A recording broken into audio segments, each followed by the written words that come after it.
Do you want to get rid of some beliefs in a fun and creative way?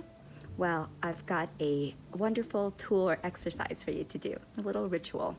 This will also help you clear out your closets. So you know how you have like that one item, you're like, I'm not sure if I want to get rid of it or not.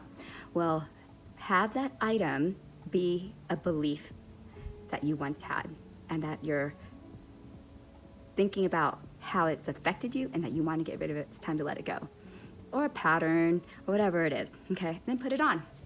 So this is it for me today.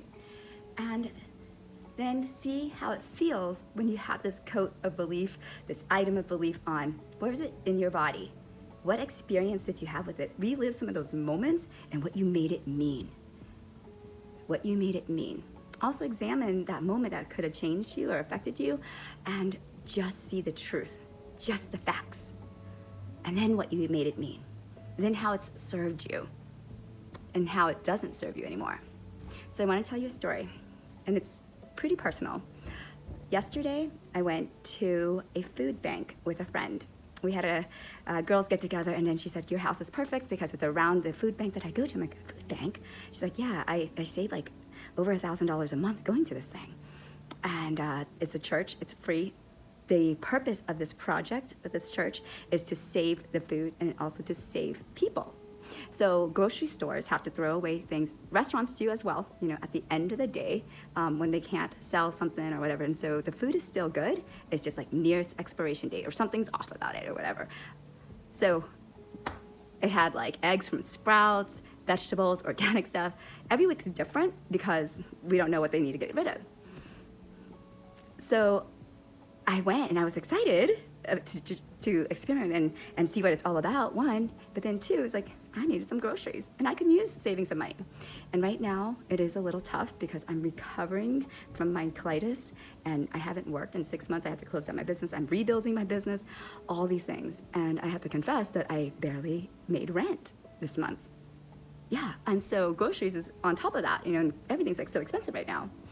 When I went there, something stirred in me and it triggered something, or I just had this feeling of when I was growing up in California, how we were so poor because we were immigrants, you know, and I lived in a lot of places where the discrepancy of the income was very vast, like really, really poor with the rich, you know. And then when I started my business and I lived in Springfield, Missouri, I had these well-to-do friends, and I've always been able to attract really abundant people into my life, and that's because of my face features. I've got these features called assets, like the cushioning here, and then the eyes are here. And so this is a person, if you have these rounded features in it, like Oprah, right? It means that you're a natural at attracting people, places, experiences, and money to your life. And so I've always been around really affluent people, but I didn't feel that way, and so I had to be like on their level, I felt. And so I wasn't like faking anything or lying about anything. They always took care of me, but there was a little bit of like faking it till you make it. And then when you're in business, you know, you want to be confident and you don't want to let people know what you're actually making and what you're doing. And at times it was like I felt like such a fraud, you know, and such. And but I didn't know that formed then, and that I didn't want people to know that I was poor.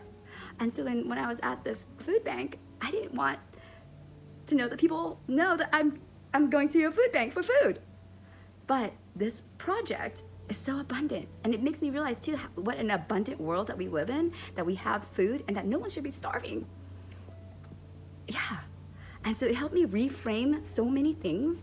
And so today I am wearing this to represent that, because this was a hand-me-down, but it's so comfortable. And I love hand-me-downs. I love repurposing, giving life. This is why I always clear things, and when I clear them, I bless it, and then that it finds a new home for another person.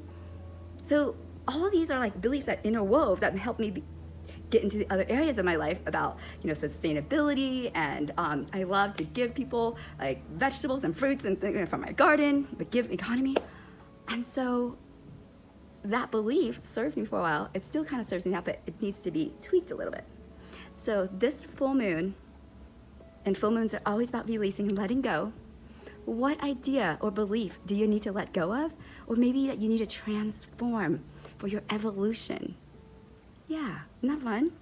So then you can do other beliefs and things from your closet or whatever, and it'll help you clear your space because you're making space for something new. You're giving life, giving purpose to an object, and objects have life and energy, to another person to spread the happiness. So if you like this tip, please share it. And if you have the same belief too, engage with me. If you feel like there's more work to be around this, engage with me. We can set up an appointment to explore it more. And I encourage you to join my mailing list because I give lots of these tips that I don't do across, like, publicly. And I also do events that we can do these things together and heal as a collective whole. And you can do that on my Snip feed, which has like all of my links because I have so many links. It's snipfeed.co/soyouboutique. snipfeed.co/soyouboutique.